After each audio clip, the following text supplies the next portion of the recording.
On raconte qu'un jour, une jeune femme fatiguée de toutes les difficultés qu'elle rencontrait dans sa vie est allée voir sa sage grand-mère.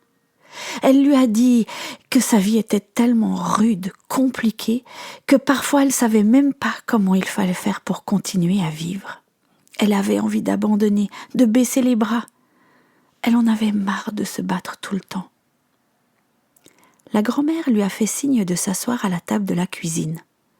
Pendant qu'elle l'écoutait attentivement, elle a pris 3 casseroles qu'elle a remplies d'eau. Dans la première, la grand-mère a ajouté des carottes. Elle a mis des œufs dans la deuxième casserole et dans la troisième, elle a mis des grains de café fraîchement moulus. Elle les a placés sur le feu. Elles se sont tues, l'eau a commencé à bouillir, le temps s'est alors ralenti dans la cuisine. On entendait juste le frémissement de l'eau. Au bout de 20 minutes, la vieille femme a retiré les casseroles du feu. Elle a égoutté les carottes et les a placées dans un bol. Elle a sorti les œufs et les a mis dans une assiette. Finalement, elle a versé le café dans une tasse. Puis elle a demandé à sa petite fille « Dis-moi ce que tu vois. » Des carottes, des œufs et du café, a répondu sa petite fille.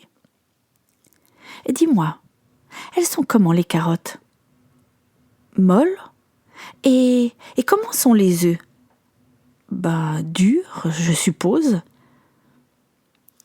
Sa grand-mère lui a alors tendu une tasse remplie de café. L'arôme a chatouillé les narines de la jeune femme, et elle s'est réchauffé les mains avec la tasse.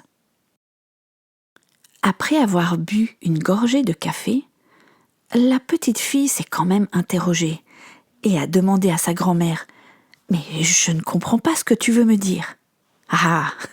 a dit la grand-mère, « c'est très simple, ma chérie. Tu vois ces 3 éléments? Ils ont subi la même difficulté. Ils ont été confrontés à l'eau bouillante, tout pareil. Et pourtant, chacun s'est comporté de manière particulière.